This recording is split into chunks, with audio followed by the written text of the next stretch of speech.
Ladies and gentlemen, I welcome you all to the Q4 and FY25 post-earnings conference call of Orly Technologies Limited.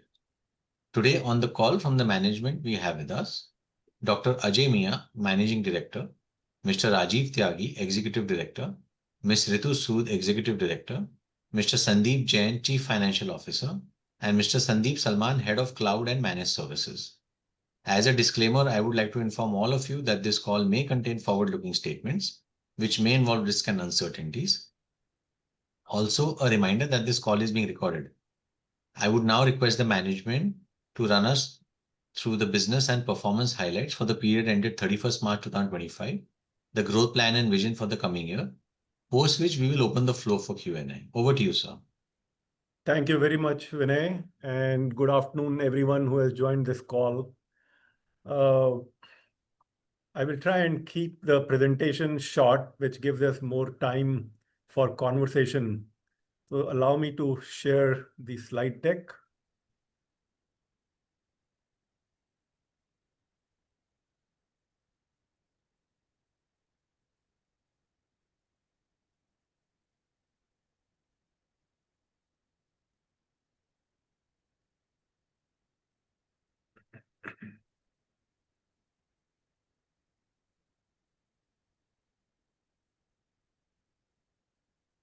Is it visible?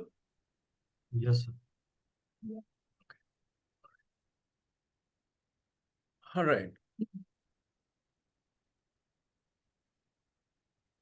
So as usual, we will go through the numbers first. We'll then talk about what's been happening, which have resulted into these numbers, and then what stays steady, and then some other details. So over to the numbers first.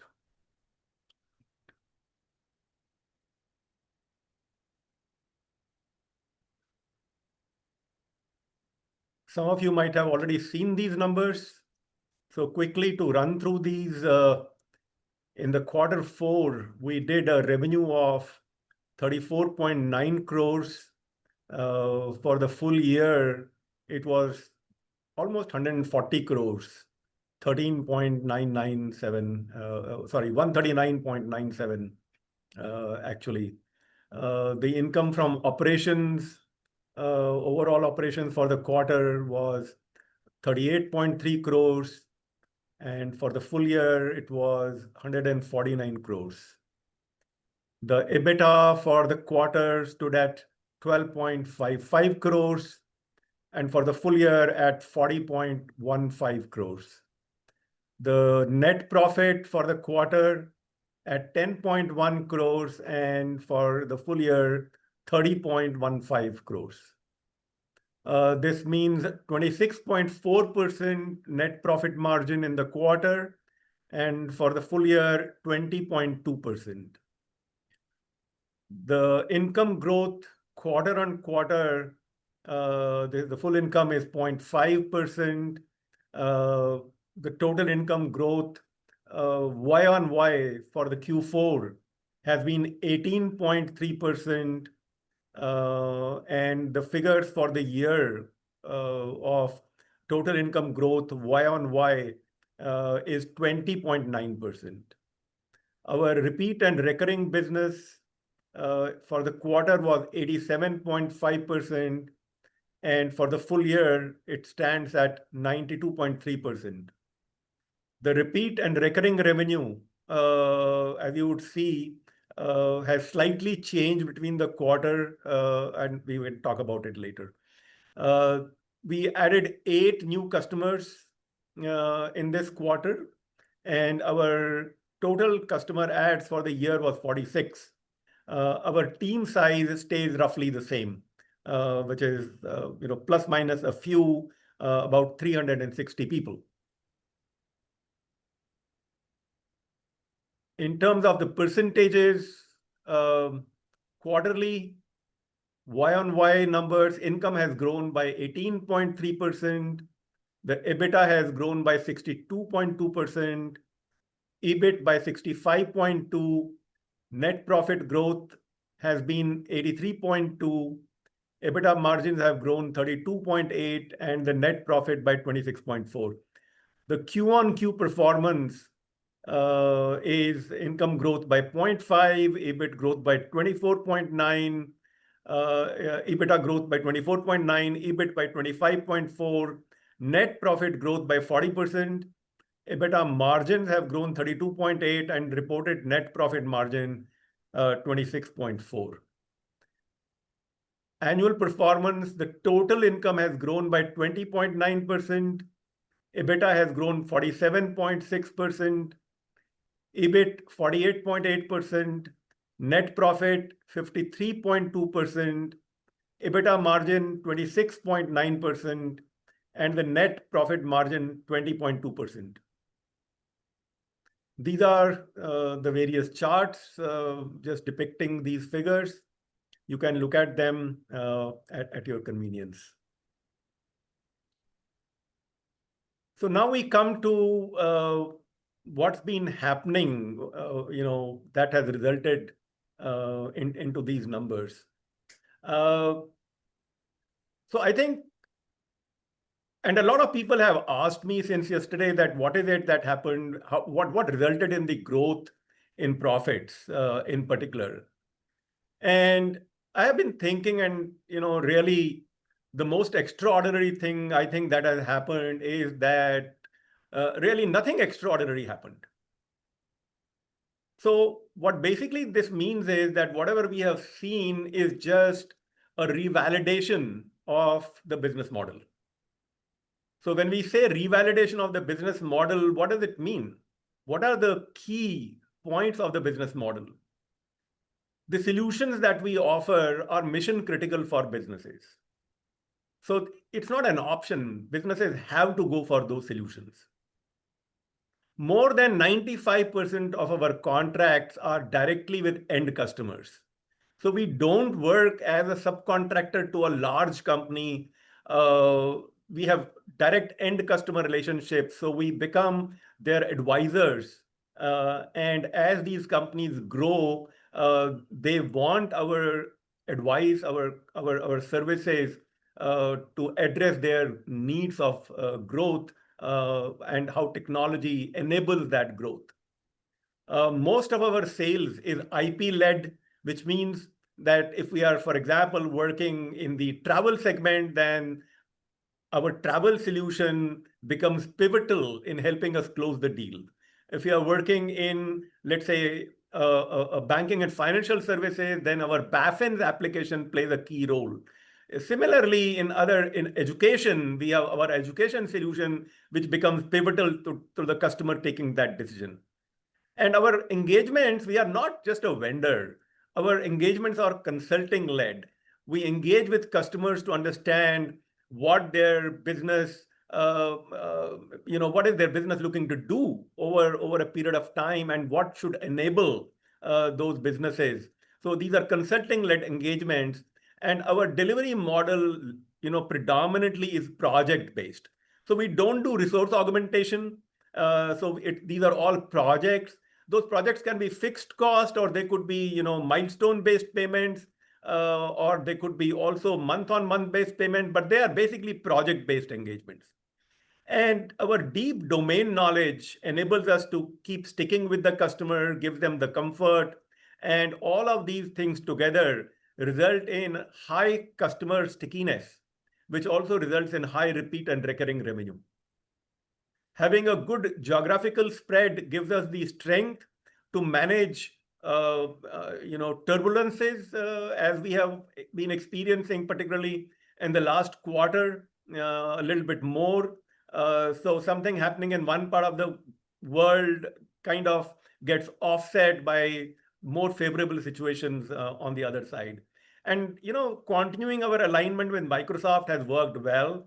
And we have said plus there, because while Microsoft is pivotal to everything we do, that's the primary tech stack that we use, but we also use some open source and some other technologies.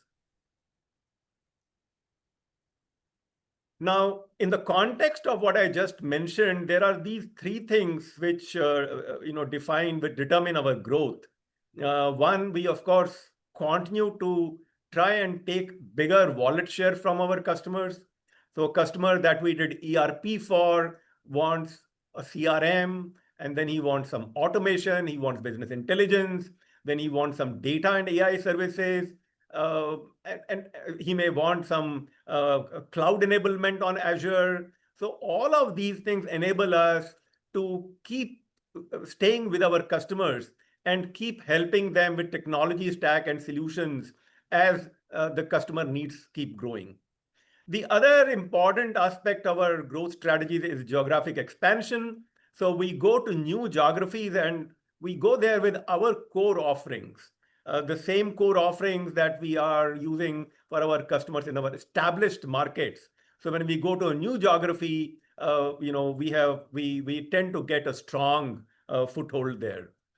And then, of course, from time to time, we also look at new offerings that we can bring. A couple of quarters back, we spoke of building our offerings and strength in the data engineering space and on the AI space. So that has been growing. And now, this is very recent. We have decided to add one new offering. And this new offering is on cybersecurity. With the whole cloud enablement and everything that's been going around on the tech stack and around the business world, cybersecurity is becoming increasingly important. We look to protect for our customers, their business data, their applications, their infrastructure with enterprise-grade security solutions. Now, these security solutions are available, of course, from the Microsoft tech stack, but there are also external security solutions which are very important that we are working to strike partnerships with, and some of those we have already started pitching to our customers and have had some early wins there. And when I talk of cybersecurity, in terms of our practice offerings, this will involve risk assessment and strategy. So see it here that even the cybersecurity practice is going to be consulting led. So risk assessment and strategy, identity and access management, endpoint and network protection, cloud and infrastructure security, managed detection and response, data protection and compliance, security awareness, and training. We will clearly have more to report on this in the coming quarters. Setting up any new practice, it doesn't happen from one day to another. This can take a couple of years actually to mature, but we should see progress on it in the coming few quarters.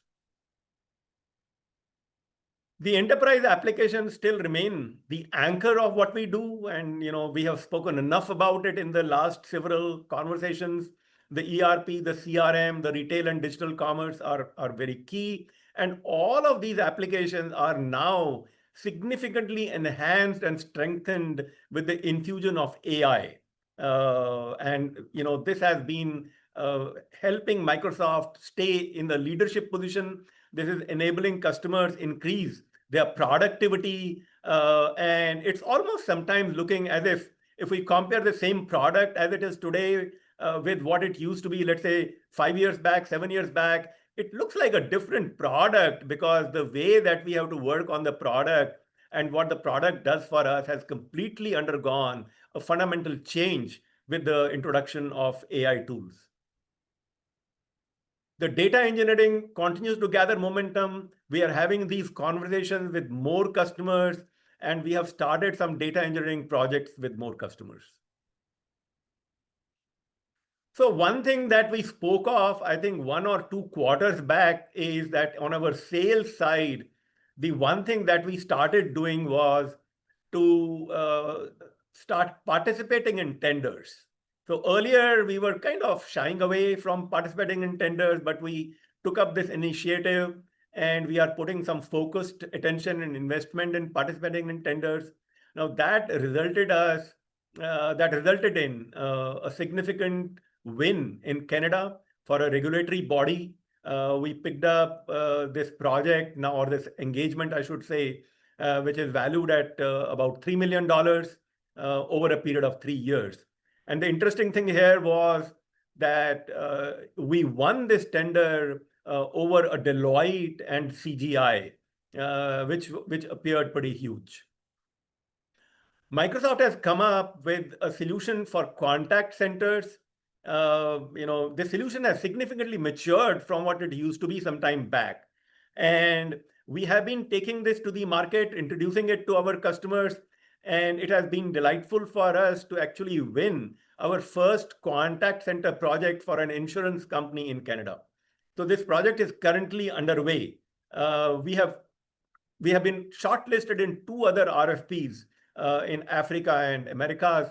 So we basically see this participation in tenders going to increase, in the coming times. There's a broad geographic spread. Americas in this quarter, and this is like US and Canada put together. In this quarter, it has been 61.3 for the full year, 61.6. India for the full year has been 24.2. APAC, excluding India, is 3.2, Middle East 2.4, Africa 4.9, and Europe 3.7. As I said, so this quarter in terms of new customer additions has been, I would say, slow. We have been looking at and experiencing some turbulent times in various parts of the world, be it because of tariffs or war or other macroeconomic situations. So we had only 2 new customer adds in India. We had 6 new customer adds internationally. If you look at the revenue from the top 5 and top 10, we had 20.5% revenue from the top 5 customers, and the top 10 added 30.8. If you look across the years and across the quarters, these numbers have been largely steady. This is a breakup of the revenue that we generated from different industries. So professional services is the largest. Manufacturing is actually broken up. So most of the food and beverage is also manufacturing. So if you combine, then after professional services, the largest is manufacturing. These are the drivers that we have been speaking of. We continue to work on all of them. One question which you probably would have in your mind would be about inorganic growth. We have been working on it, but at the same time, the point is that we haven't yet succeeded in closing anything. We can talk about what we are doing on this, but at the end of it, we still have to look at what has happened and see what needs to happen next. These are familiar slides, other than I think last time we displayed in 24 as the number of years. So now we are like a month short of completing 25 years. We were again certified a great place to work for the 3rd year consecutively. The other data on this slide is nearly constant. I haven't changed the number of customers here because it's 1,000 plus. So I guess the other things are what you already know. These are our offerings. We have spoken about it a couple of times, so I won't spend more time on it. The Microsoft stack, the board of directors, the lead management, all of this stays the same. These are the standard annexures, quarterly statement, annual income, the balance sheet. You have all of them available from various places, including our website, the NSE website, our corporate social responsibility. Well, that's it. So if you're okay, Vinay, I will stop sharing. Sure, Yes, sir. sir. We'll move to Q&A. Okay, thank you. Raj, you can go. All those who wish to ask a question may use the option of raise hand. In case you are unable to do so, you can put your question in the chat box, or you can put a message in the chat box and we will invite you to ask your question. We'll take the first question from the line of Divyansh Gupta. Divyansh, should. Hi, Mr. Ajay. I'm a bit new to the company. Some questions might be very basic. So if I look at the repeat plus recurring revenue, right, for the year or across the years, right, it's more or less trending at 92, 93%, right? So then is it fair to state that whatever, so first is the question that how do we define? Matlab, is it, if it is Q4 92, it means that compared to Q4 24, it is 92 is recurring, or it is even the customers acquired in, let's say, last quarter is now included in the recurring. So customer. Divanshu, let me simplify this for you. And I think it's important that we try to look at it from a little broader perspective. So what is recurring and what is repeat? Recurring is a business for which you don't need a new purchase order. So if you, for example, signed up, I'm just taking an example, for a SaaS business, and the customer says that I will now use your ERP, and he continues to pay for that ERP month on month, you don't have to get a new purchase order for it. He just pays for it.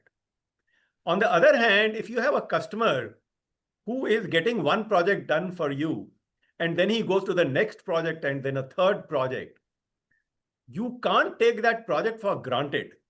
You still have to talk to him about that project. You still have to convince him how this project will help him, right? So it's different from going and acquiring a new customer, but it is your existing customer, but you still have to go and tell him that how is his business going to get benefited from this new initiative. So this is the difference between repeat and recurring. Got it. So that we have this 90% of percentage from repeat and recurring just goes to show that our dependence on new business is relatively low. So anything that is new is added on top of what we have already done, minus any attrition that we have. Got it. So my question was actually, you have actually touched a bit on it. So then we are saying from a new customer acquisition perspective, we are earning around 10% of revenue, right? So for a market cap being whatever it is, but for a small cap company, we should expect a higher growth. So first question, is this 10% then a signal that the future growth might be 10% more? Or how should we link these two with the lens on looking at the future growth? Sure. So the way for you to understand is the following. The first thing that you need to understand is that even if, let's say you have a customer who bought ERP. Now, this does not mean that he is destined to buy CRM from you. He will go and talk to multiple other providers. But you have the advantage that you know the customer. So if the customer has trust in you, he's more likely to give you, the first right of refusal. Now, every project like this can still be like a new win. Every project like this is still, and internally, our salespeople are gold and calmed on getting new projects, whether those new projects are from an existing customer or they are from a new customer. So we count new logo ads, and by the way, we have more new logo ads, but we kind of don't count, all these customers where the revenue was very, very small. We only count the ones which it was at least over a certain cutoff. And you also have to see whether a customer gets added beginning of the year, middle of the year, or end of the year. You will have different amount of revenue generated from that customer. But the thing is that a customer added, let's say, later part of this year will give you revenue in the next year. So that is how you have to understand this. So we will continue to have momentum on the addition of new customers, because these are then the new seeds that you are sowing, which will get plantation in the coming season, and then they will grow over the next couple of years. And if you look at our customer profile, we have customers who have been with us for 20 years, 15 years, many for 10 years. So for us, the most important thing is the customer lifetime value and not the value of the first project that we sign up with the customer. Understood. The second question, before I join back the queue, is around the people. So our revenue went up from 120 to 140. Our headcount has more or less remained around the 360 range. So the question around the headcount is that how should we think about headcount increase with the revenue increase with Gen AI and all of those things being what they are? Second is there an on-site, off-site mix of headcount? And of this 360, how many would be, let's say, leadership or managerial compared to actual tech guys and sales guys? A broad breakup of these 360 headcount. So I think you need to understand our business a little bit better. That will answer some of your questions. So the first point I want to mention here is that our team does not comprise of tech guys and senior guys or tech guys and sales guys. At least 40% of the people in the company who are working on projects and engaged with customers are people who are functional people. They don't write code. These are people who understand customers' business. They have conversations with the customer. They would understand the domain and they will work with the customer, for example, to configure the product. And these are also very often the people who convey the customer requirements to the technical team to see that how does the technical team need to customize or tailor the product. So it's not like a typical IT services company where we have technology people and then we have the sales people and then we have management.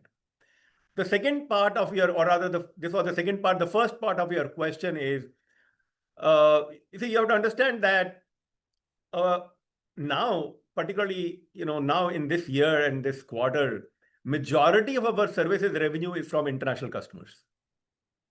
So clearly, our realization from international customers is very different from the realization from the domestic customers. So as the percentage of our revenue from international business increases, our profitability increases. My question was more how to see a relation between headcount and revenue. Can we scale with 360 going, let's say headcount only increases by 10%, but revenue can go up by 30%, let's say.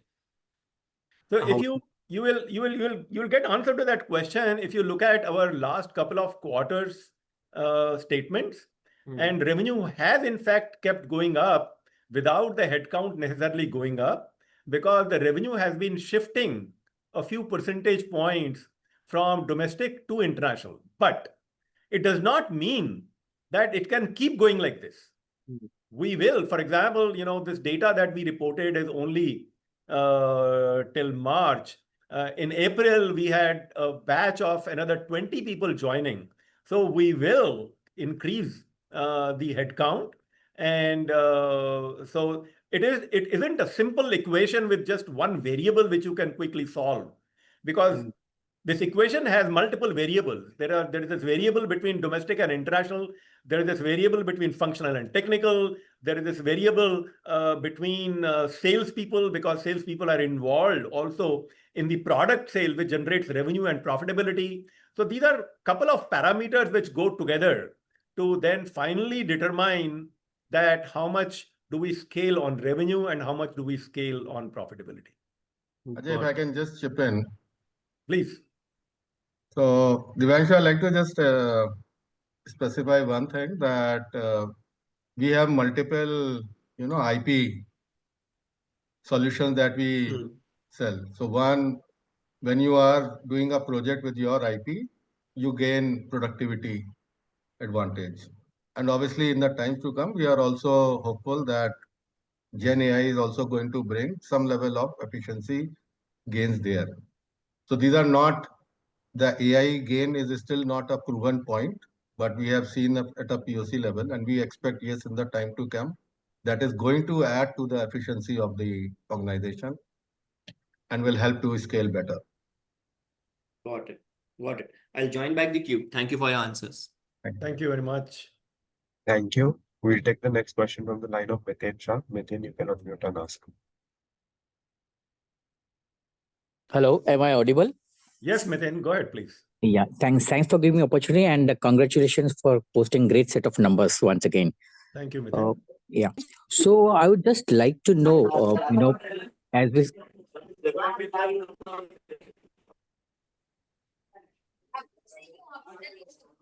I can see I can hear some disturbance in the background. Yeah. So my question is, as you said, we are stepping into cybersecurity solutions. Am I audible? Yes, please. Yeah, we are stepping to cybersecurity solution. So would it be a totally in-house team that will be, serving this sector? I mean, this particular vertical, or we would be taking support from, say, other other companies which are in this field? No, clearly. So, one, that we will build this practice in-house. Now, to answer your question more completely, there are some existing people who have already been doing some work there. But this practice by itself will not get built only from the existing people. We Got it. are working to bring more people to add to this practice. But ultimately, this practice will be something which will be an internal core competence that we'll bring to market, and Got it. not just subcontract or engage with other providers. Yeah. So would it be fair to say that we would be competing with the likes of Tech Infosec or Lucidius per se? I don't necessarily know those companies, and pardon me for that. I haven't studied these companies so far. But yes, Okay. anybody who is in the security space can be a competitor. But well, in some sense, you can say that to begin with, our existing customer base gives us an opportunity to do more for them in this space. And then, of course, we will also spread out to other opportunities, even if they are not our current customers. Sure. And my second question would be like, I mean, definitely we have posted good set of numbers historically as well as current one. But if I were to see the total lifespan, say about 20, 25 years of a company, why don't we see the needle moving in terms of top line, as of now, almost 2 decades. And we clock around 150 crores of revenue, compared to any other IT services or consulting companies per se, which are at least clocking minimum 1,000 to 2,000 crores of revenue. Can we see any traction? Is it because of lack of acquisition of any inorganic acquisition? If you can please clarify that. So is the complaint about the first 20 years, or the complaint is about the next 5 years? I mean, cumulatively, like having we have almost 2 decades of experience, and still we are clocking around 150 crores of revenue vis-a-vis any other comparison, which clocks minimum 1,000 crore or 2,000 crores of revenue. Definitely we are growing year on year, but if you compare, the peers, maybe listed or unlisted. So Well, the when we beauty see the about needle moving around there. the beauty about history is that you cannot rewrite it. Now, we have this, so we are not a typical IT service company. Correct, right? correct. We haven't been a company which would, send out, plane loads of people to work on different locations. So we have been very focused on doing what we are doing. There are things that we have started doing differently. And I think the way customers started looking at us and the value that we bring also did change around the COVID time. The acceptance of this model, everything, is, sometimes, as one says that a time comes, and, nothing is more powerful than something whose time has come. So even if we were doing the same thing as we are doing now before, maybe the acceptance in the market was not that much. But what we are doing right now, if you see in the last now, like a little over 2 years, we have, when we went for an IPO, we were at about 77, 78 crores. This year we are now just a shade under 140. We are trying to grow, and don't get me wrong, it doesn't explain in any, or doesn't justify in any sense that why we are not doing an acquisition or why we are not growing. But the fact of it is, we just need to do what we are doing well. We need to look at opportunities that we continue to look at. we do expect that these numbers will grow. Why it has not done, why did we not grow like that in the first 20 years is a valid question, but I guess, answering or giving details on that will be a little less productive in this meeting. Fair enough. My last question would be, as we've seen in the presentation as well, a major revenue comes from the US and Canada, which constitutes almost around 60%, 61%. So what is the projection or traction do you see, considering some turbulence over the US region, especially? As we also see in the presentation, there are very few customers that has been added this quarter. Is that an indication of slowing in demand because of this turbulence? Well, the turbulence is there, and there is no argument about it. How much will the turbulence impact us is something that is not clear yet. If you see, we have added lesser number of customers, but if you see internationally, we have still added 4, and for the full year, we have had 24 international additions. So 25% of the total international addition did happen in Q4. We have had, and I think one of the most important things that has been happening is our participation in tenders and kind of getting shortlisted and even winning some tenders. So that is a change. We were not doing that earlier. We have brought that change in now, so that's an important initiative. But if I try to kind of look into the prism and say that what impact this turbulence will have over businesses in the next 1, 2, 3 years, well, my guess is only as good as yours. Clear. Thanks a lot. I'll chip in the line again if I get time. Sure. Thank you so much. Really appreciate it. Thank you. Thank you. We'll take the next question from Gaurav Dinwalia. Gaurav, you can unmute and ask. Thanks for taking my question, and thanks for the great set of numbers, Dr. Ajay. I have a couple of questions. So the first one is, though we have seen a significant net profit growth, YOY, and even, when you compare it to quarters, for the last 3 or 4 quarters, the revenue growth has not been seen. It's been close to around 35, 36 crores. So, firstly, if you can give some insight on why that is and what can we expect over the next 3 to 4 quarters? Would we expect to see a high growth, or how would that be? So you see, sometimes it is not that hard to pick up revenue if you are willing to let the margins go. A lot of companies in the market, in the Indian market in particular, have been doing that. And it's been hard at times to resist that temptation. We have, however, tried to be a little bit more sensitive towards it. We have also tried to drive that sensitivity more in our sales team, that look, we have to pick up projects and we have to deliver them profitably, but we don't have to spend $1 to earn 90 cents. Unless something is strategic. And I'm not saying that we will never do it. The thing is that something has to be strategic. We don't want to buy revenue.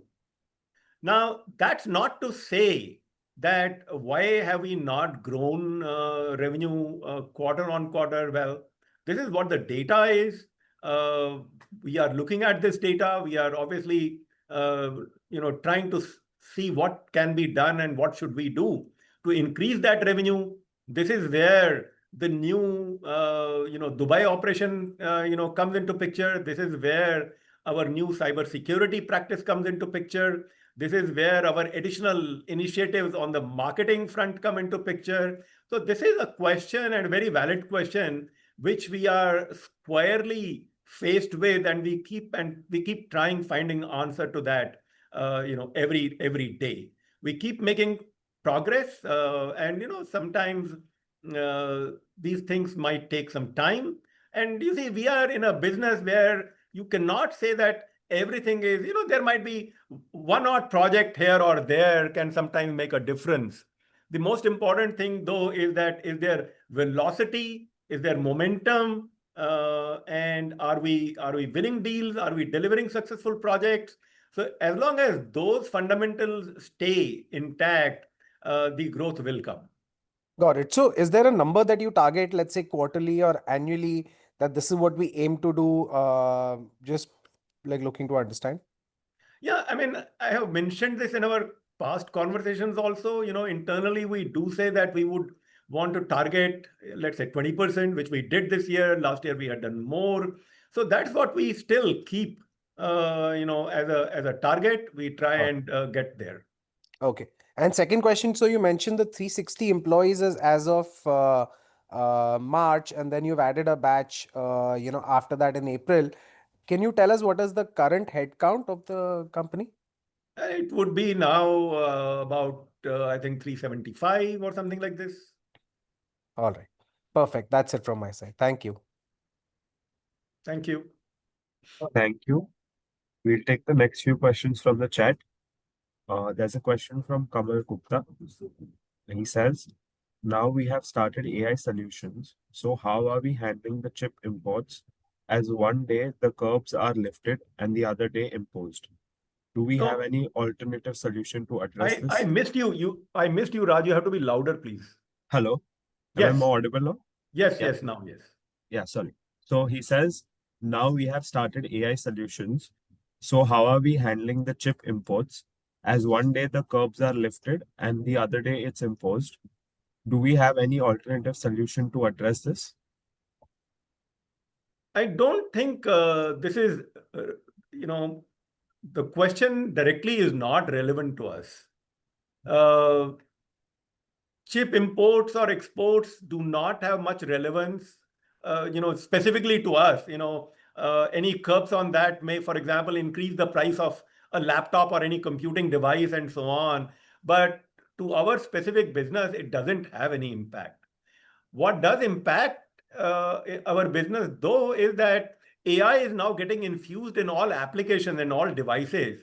So we have to keep refining our solutions and our delivery models to just leverage the new technology that becomes available and see that how our customers benefit from it.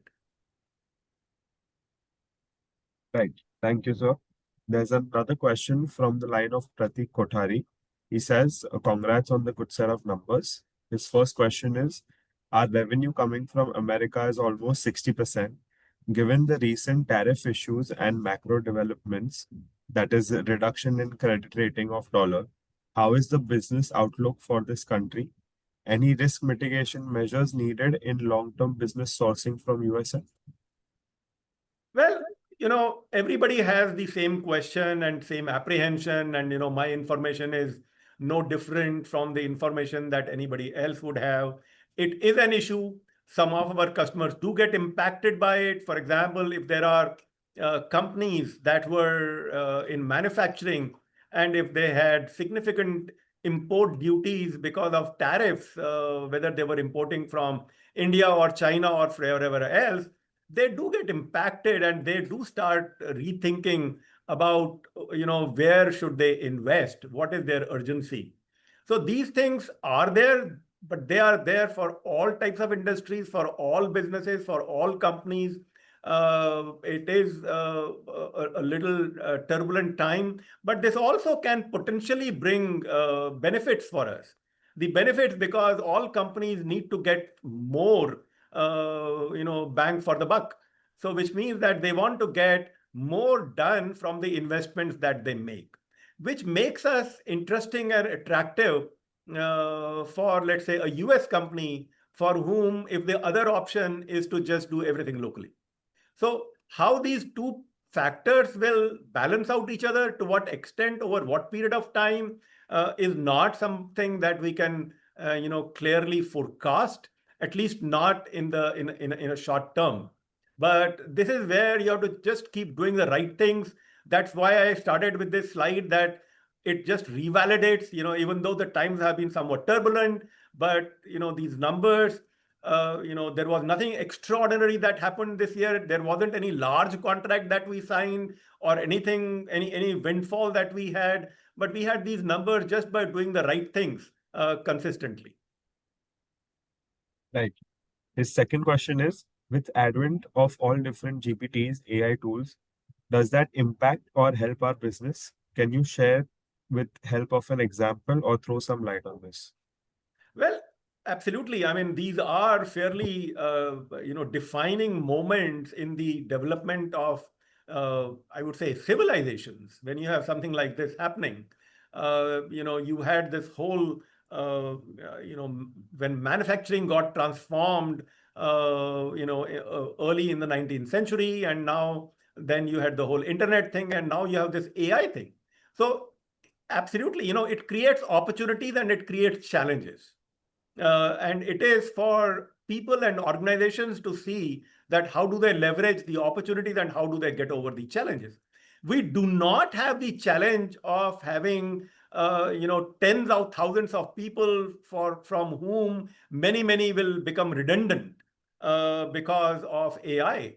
We are a nimble team, and as all of you in the call have seen, that by keeping roughly the same headcount over the last many quarters, we have continued to increase our revenue as well as our profitability.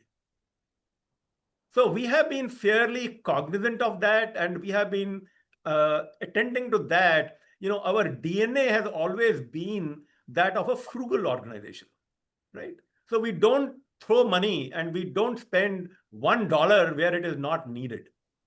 So because the business opportunities will grow, we will leverage these technologies to enable our people become more productive and thereby becoming also competitive in the market.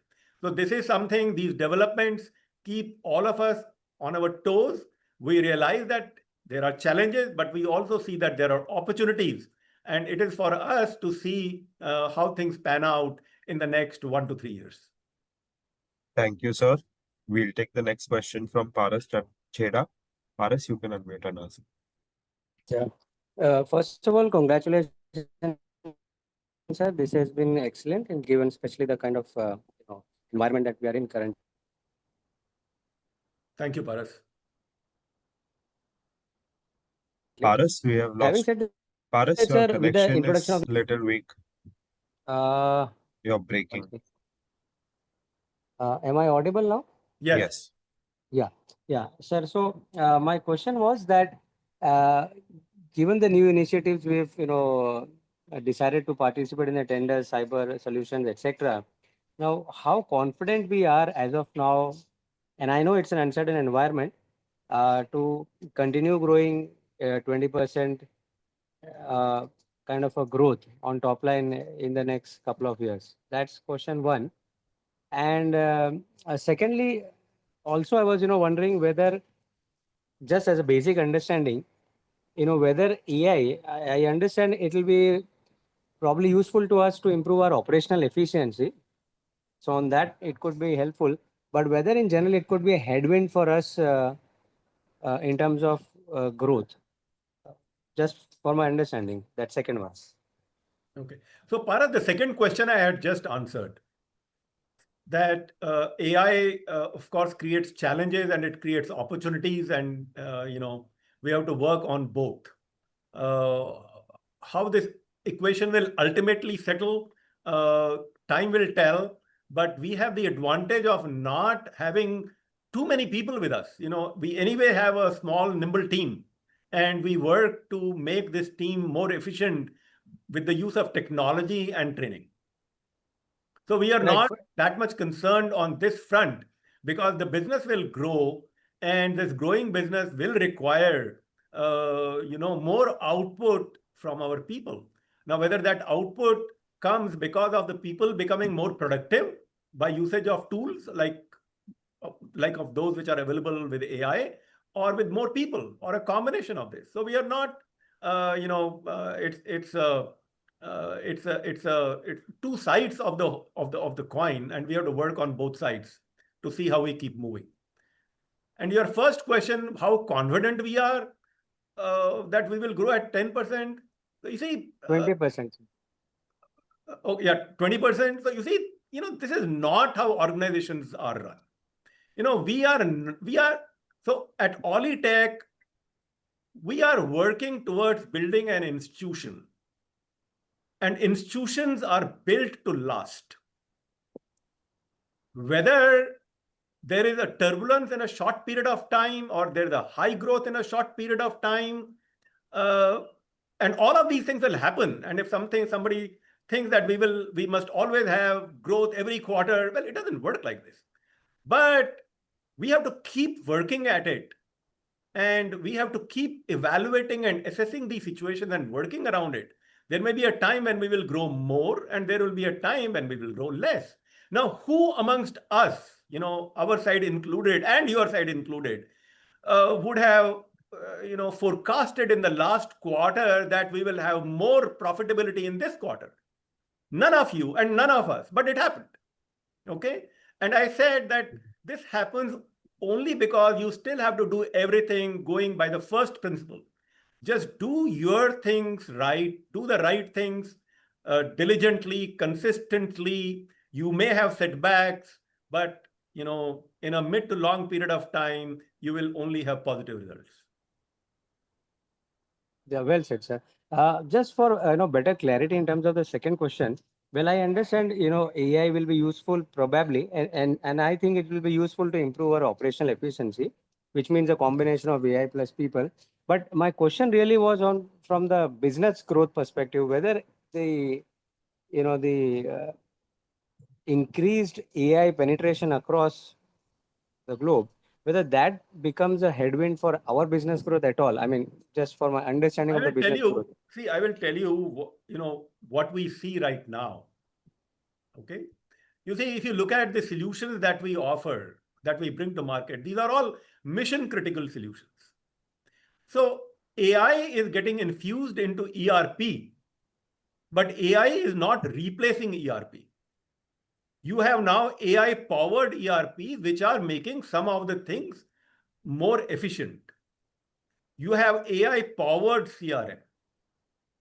You have, for example, in a different context, not necessarily in the context of our business, all these, for example, these businesses who, let's say, make 10-minute deliveries, there's all Q-commerce. These businesses are getting enabled by AI. But AI doesn't replace the stuff that we anyway need to consume. So similarly, the businesses still need to do what they are doing. They will do it differently. They will do it more efficiently. And we have to keep aligning ourselves with how the technology is changing and helping them gain this efficiency as the technology platforms keep evolving. Right, right. And sir, understood. So it's it's sort of tailwind in a way, if better incorporated in our scheme of things, in general on AI. I don't know, Rajiv, yeah, Rajiv, go ahead. Yeah. No, I just wanted to say not really. So it is just not the operational efficiency that is going to be the advantage. Okay. As I was mentioning, you see, our business as usual will continue.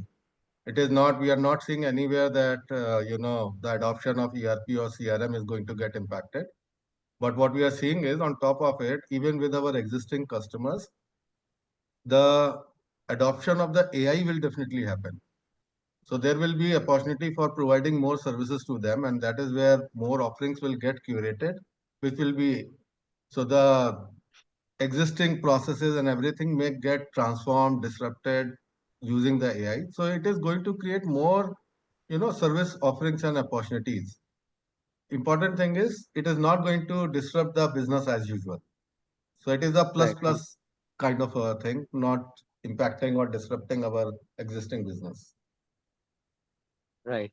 And sir, is there any update on an acquisition thing? I mean, of course, that's been there, but just as an update. Well, the only update on acquisition is that we haven't done it till now.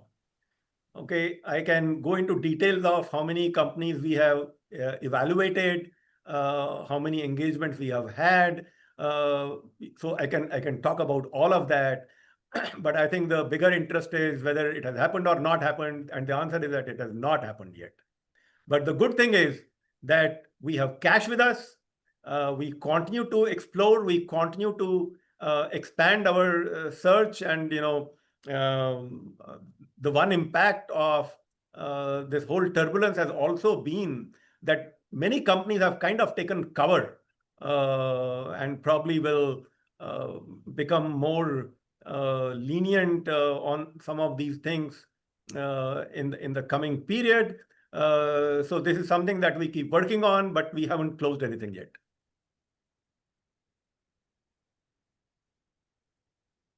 Thank you, sir, and best of luck. Thank you very much. Thank you. We'll take the next question from Astha Jain. Astha, you can unmute and ask. Hello. Sir, congratulations on great set of numbers. My questions are, I have two questions. First is related to the EBITDA margin, sir.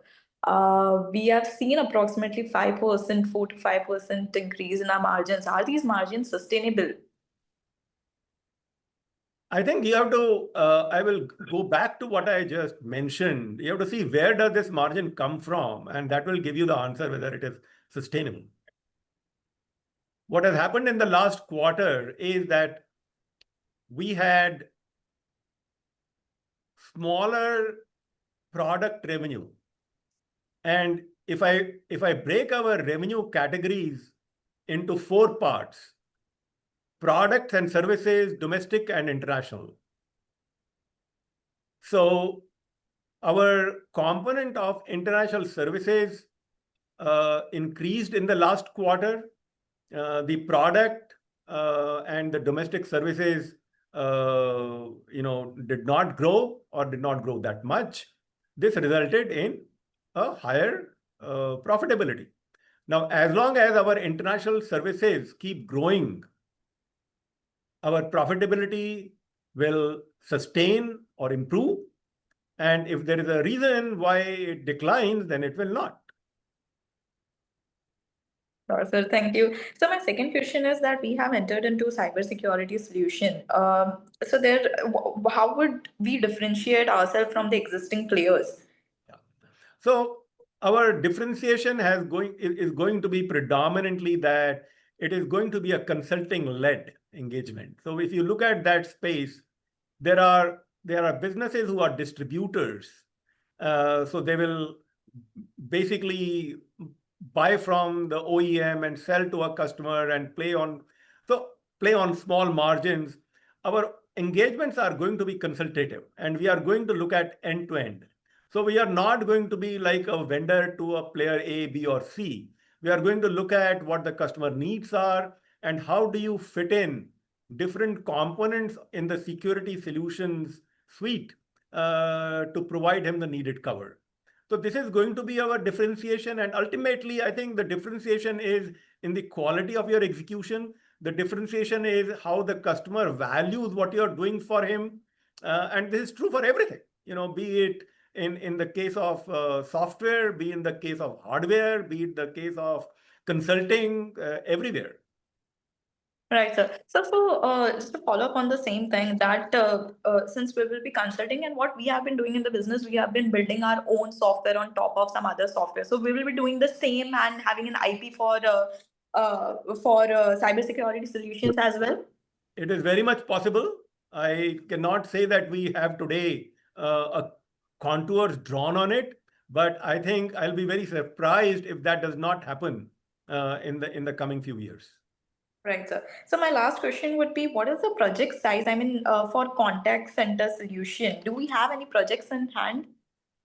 Yeah, as I just mentioned in one of the slides, that we started our first contact center project for an insurance company in Canada. I'm not at a liberty to kind of give details of it, but just to give you ballpark, these projects are over $100,000. Got it, sir. Thank you so much. Thank you. Thank you. We'll take the next question from chat from Nishchay Mehra. What is the mix between on-site and off-site mix of employees? Again, you need to understand our business. We don't work in on-site offshore. We work on a project. If the project requires some people to travel on-site for some period of time, they travel on-site. Otherwise, our the number of people who are permanently based outside of India is very, very small. So most of the delivery gets managed from India by the people here.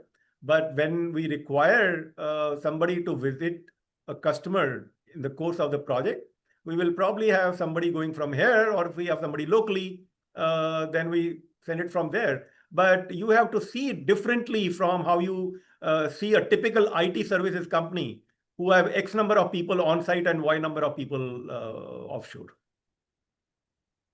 Thank you. The next question from chat is from Arjun Agarwal. What are the current opportunities pertaining to cybersecurity in Indian power sector? I don't know. As I said, this is a practice that we are, in the process of now building up, and we have started having conversations around it with our customers first. We are also in the process of building a team. So this is going to take a couple of quarters for us to mature. So I wouldn't have all the answers to your questions on the cybersecurity's opportunities in power sector or some other specific sector. Right. Thank you, sir. We'll take the next question from Vidisha. Vidhi, you can unmute and ask. Good afternoon, sir. So my first question is, can I get a mix of what percentage comes from product versus service? And also, I think Vidhi, your voice is very feeble. Can you come closer to your mic, please? Can you hear me? Yeah. Yes. So, can I get a mix of how much percentage of revenue is from product versus service? And secondly, I think in the earlier call you had mentioned that you're targeting to move more towards product versus service. So this quarter you said the EBITDA margins have improved because of more contribution from service, international service. So can I just know which of these is contributes more to the margins? And what is the strategy you're looking for ahead? So again, you have to look at those 4 boxes: product, services, domestic, international. Now, on the product side, our margins are roughly the same, in most geographies, other than one specific component of what is known as the Mastervar program that we run, which has much lower margins in India. But our highest margins come from our professional engagements with the international customers. Now, our product versus services, they continue to be in the range of 42% product, 58% services. It may change quarter by quarter by 1 or 2 percentage points here or there. But our highest percentage of margins is from the professional engagements and services that we deliver to international customers. Okay, thank you, sir. So, looking ahead, we are targeting to increase our revenues more from increase the share of services ahead. Yeah, absolutely. Any customer engagement that we get into, it brings in a significant percentage of that engagement is services. Thank you, sir. Thank you. We'll take the next question from Rohan Mehta. Rohan, you can unmute and ask.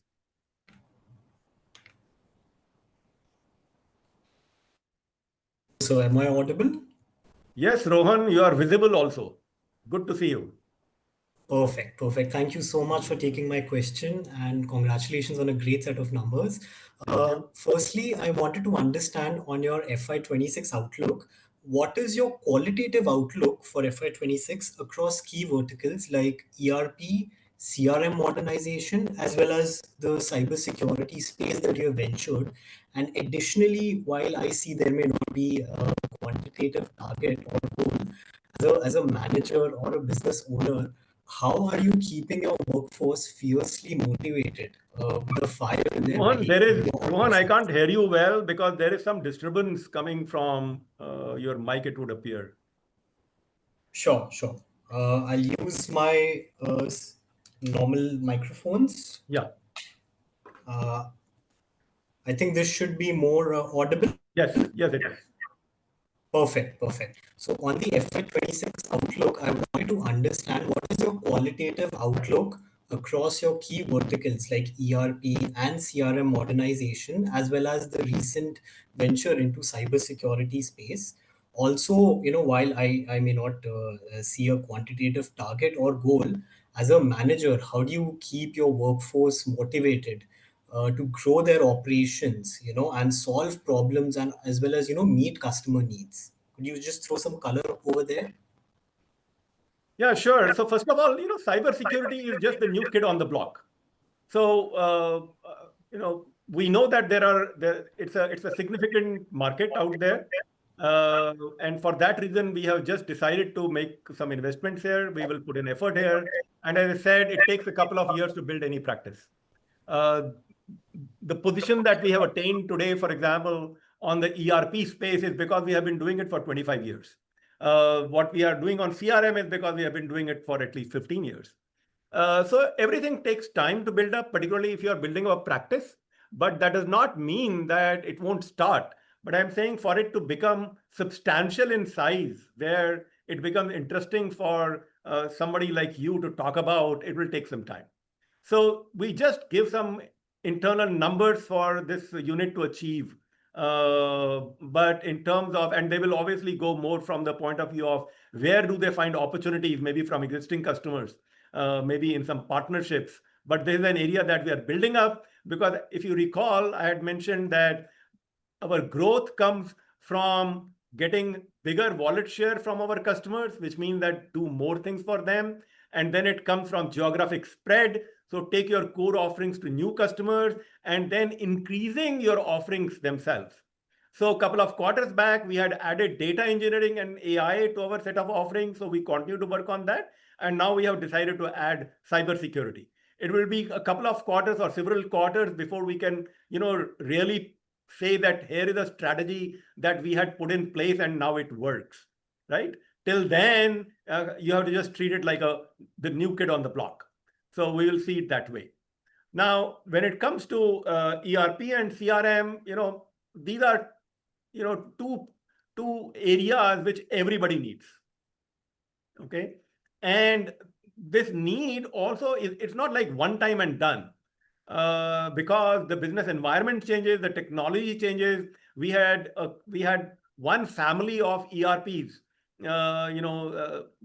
several years ago, and then it had to be transformed. We moved from ERPs which were on-prem then to ERPs which are in the cloud. And then from ERPs which are in the cloud, now we are moving to ERPs which are also AI enabled, right?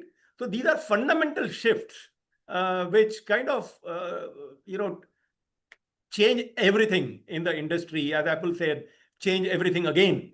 So everything kind of changes again. So the same thing is happening on CRM. So these are things which all businesses are going to need, and they will at their own pace will start adopting the new tools, the new technologies, because they need to compete in the market with others who are already using them. So this momentum will continue and will strengthen. Sure, sir. Perfect. Next up, on the cybersecurity segment, I wanted to understand, what has been the initial traction so far that you have seen, and by when can we expect this segment can contribute meaningfully to the revenues? Also, is this going to be more India focused or more America focused? And what kind of a margin profile is this business versus your present modernization business? Well, I would say to begin with, uh, if you look at the security business, some part of it is purely services, and some part of it is services and products. Okay, so for some of our Indian customers, we have already started doing both. But for some of our international customers, we are currently only involved in doing consulting and strategy and planning, because then they buy products locally. So this will evolve because we will ultimately do these partnerships also in other regions. Okay. So we haven't had a lot of customers in this area, but we have had a couple. So we have, for example, done some security solution for the Indian operations of a bank in Asia. Okay, we also did it for another large a company who is a large online portal for something. So we did it for them. For many of our customers who use the Azure infrastructure, we now have pieces of security going in there as a solution. So this building up, it's too early for us to lay down a concrete number to it. But I think in a couple of quarters' time, it will start contributing something this year, right? For sure. But will that be exciting enough or not? Possibly not this year, but possibly in the next year, yes. Got it, sir. And lastly, I just wanted if you could throw some light on the Dubai operations, the Middle East operations, and what sort of traction are we seeing versus the last quarter? Sure. So we do have, so we did, kind of win at least 2 projects in that region in the last quarter. And those 2 appear in the list of 6 that we had mentioned. There are some others that we are currently engaged in. And we are looking to, set up that office with people and so on. So that will probably take another quarter. Got it, sir. Thank you so much for patiently answering my questions and wishing you all the best. Thank you very much. Thank you. We'll take the next question from Ravi Kiran Hegde. Ravi Kiran, you can unmute and ask. Yeah. Hi. Congratulations on steadfastly progressing towards the goal. First question I would have is some of which you also answered on the cybersecurity offering. How are we planning to scale up? In terms of talent, getting in fresh talent. Are we also planning to get in talent? People who are very familiar with the cybersecurity control frameworks and so on, so that you could, especially from a consulting perspective, right? Not just people who are familiar with products, but who are core functional knowledge and experience in cybersecurity. Just some thoughts around that. Okay. So Sandeep, why don't you come in? I'll just answer this. We already are 27,001 certified, and we are in the process of attaining our SOC 2 compliance, and we already have some lead auditors within the organization. These people help us to achieve our certification goals, which are within the organization. However, to start this practice, and we already started some of the work in this practice, we have identified some people, senior level people who can lead this and solution architects to run this practice for us. However, the controls, we are aware of the controls, we are set up within the organization, and now we're going to take this offering to existing customers, wherein we talk about controls, SOC compliance, and the ultimate goal, as Ajay said, that we will be definitely thinking about having a SOC wherein we will make sure that we provide managed services to our customers. Okay, thanks. Now, on the AI front, right, in terms of building or specifically offering AI-specific offerings to our customers, would we rely more on Microsoft's core AI offerings, or are we planning to build specific AI-related tools for the customers, especially from our target segment, the medium and small client segment, who are not very familiar or may not be very tech savvy. So building for let Rajiv address that. So I think in the wave 1, for sure, we'll be aligning more with the Microsoft tech stack, because Microsoft is much more, used and available in all our customer segment, and both in the M365 space as well as the business application. Microsoft already has the tools like M365 Copilots, and then there is a Copilot Studio, which we are going to use to create agents. And these agents are now going to get and become more vertical focused for the different functions. So that is what we are doing. So all our vertical solutions are going to become much more intelligent. So we are going to have another battery of agents from in our arsenal, which will be kind of our IP, and that is what we'll be taking to the customers. But when we are taking it to the customer, what we have realized is that customers who are not using Microsoft Dynamics or who are not our customers today, they may also be interested because it is product agnostic. When I create a agent through Microsoft tool, it can still work with SAP, Oracle, or any other platform. So go to market approach would be to initially to focus on Microsoft because that is where we have competence and skills. So time to market will be the quickest. Thanks. Very small question on the QOQ numbers, if I'm okay, or should I join back? Yeah, you So can on the ask. I guess we have We'll allow everyone else to ask questions. I would request you to join Sure. back. Since the time is extending, I would request everyone to just stick to one question at this point. Pradyuman Chaudhary, you can go ahead, please. Yeah, hi. Thanks for the opportunity. So, my question is like uh, the first one is regarding cybersecurity solutions. If you can just help me with, are we really going ahead on our own in this product, or are we partnering with someone? Like till now, till date, we've usually partnered with Microsoft for the products we want to implement for the client. So, would that be the way for us to go ahead? And second was on the Q on Q numbers. If you can just, I might have missed it earlier. If you can just help me with why our growth has been quite flattish this particular quarter, uh, and like how are we seeing it going ahead? Let me answer the second part first, and then I will ask Sandeep. Well, the growth has been flattish simply because we did not add enough new customers. And so the question will be, why did we not add enough new customers? Well, you have,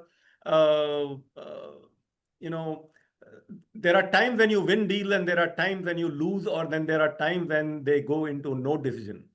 And my guess is that the overall macroeconomic environment has been such which has retarded the pace at which some decisions have been made. But if you just want to look at the data and understand why, the reason out of the data is that we did not add enough new customers. Of course, the December and January, as we have mentioned before, were rather slow. And then as January came and we had the new regime take over, and I think there was depressed sentiment with tariffs and wars and all of this. When everyone thought that wars will be over, they really did not get over. So all of these things, and I'm not really an expert to say that why did these things happen or all of this stuff. But well, at the first level, the revenue did not grow because we did not add enough new customers. Will the revenue grow? Yes, if we add more customers, it will grow. Are we working towards it? Absolutely. What are we doing about it? We are going to new geographies and we are adding new offerings. So we are trying to do all of this. But the interesting thing, of course, also is that while the revenue did not grow, the profits did.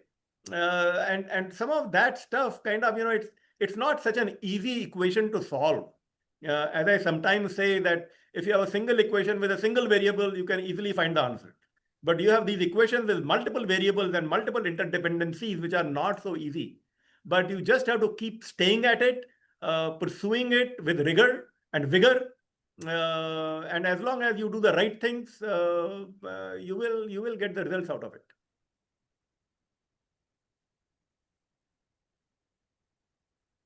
Sandeep, over to the security question. Yes, we would be partnering with some of the biggest OEMs in the country. However, Sandeep, can you speak up a bit louder?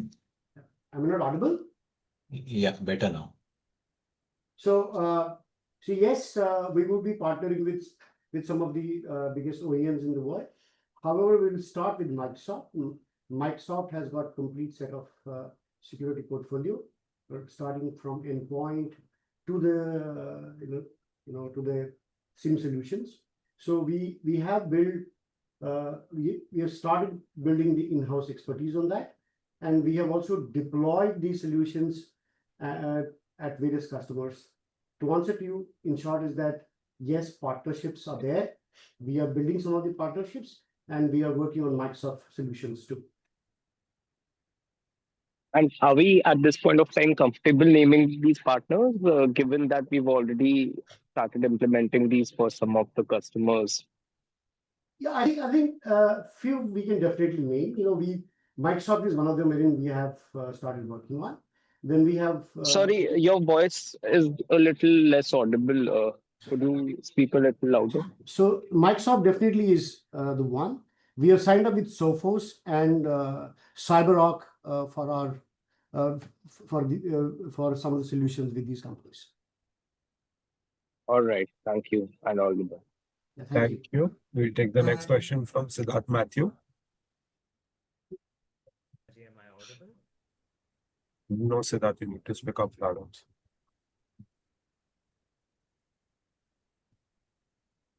Hello, Dr. Ajay, am I audible?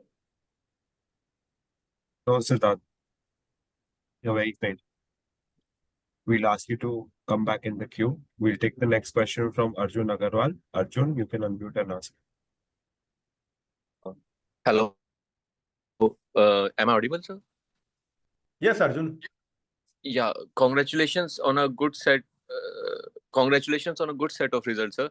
Sir, Thank you. I've got one question. Actually, I am new to our company particularly, and I was just looking back at the quarterly results of 25 of year 22 and 23, and what I have observed is that Q3 and Q4 are more or less flattish, the same as I can see in 22 and the last year also. So, is there any cyclicality that is is there any underlying cyclicality with our business?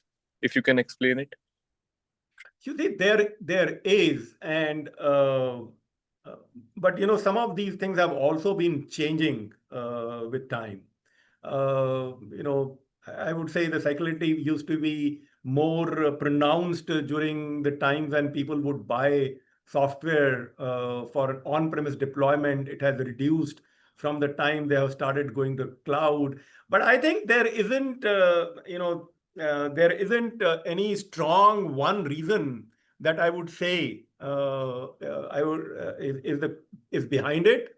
But I would say it's just an overall macroeconomic situation which has impacted lesser number of customer engagements and wins and more indecisions or prolonged decisions. Rajiv, is there anything that you want to add, or Ritu, you want to add something to that? Rajiv first.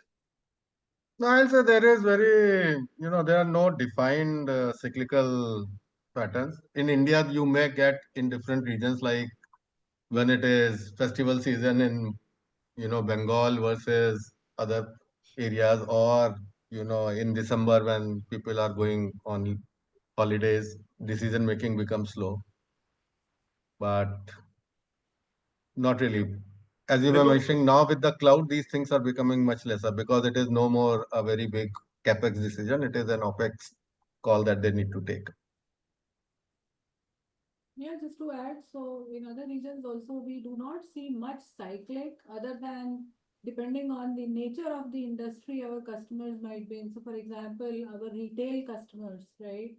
They're in US Okay, typically. thank you, sir, for this. If I may ask you just one question, a small question, sir. In power sector, are we offering any product that is helping to build these renewable plants?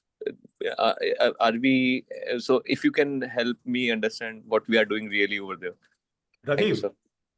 So in the power renewable area, we help the customers who are setting up the renewable, energy projects. So our solution helps them to set up that project end to end, and then when it gets commissioned, then obviously the invoicing and the maintenance part is taken care of. Okay. Thank you, sir. Yeah. That will be from my side. Thank you. Thank you. Since that was the last question, Ajay sir, I request if you have any closing comments. Yeah, sure. So again, thank you everyone who joined us today on this call. I just want to recap what I started with. This quarter and this year, if you may see, there is nothing extraordinary that happened which helped us increase the revenue, the profitability. It was just doing the same thing, the right things, the right manner. Will it keep going this way? Well, we will keep working to keep it this way and do more. But we are in a business which does get impacted by global macroeconomic situations. But we also keep taking countermeasures by increasing our geographic spread and our set of offerings, and we will continue doing this. Building Alletec is building an institution. It is not building a machine where we are only looking at some way of doing like a one-off kind of a thing. So that's what we are working at, and we will continue working at it this way. Thank you very much. Thank you, sir. Thank you to all the participants for joining the call, and thank you to the management. This brings us to the end of today's call. Thank you. We all end the Thank call. you. Thank you.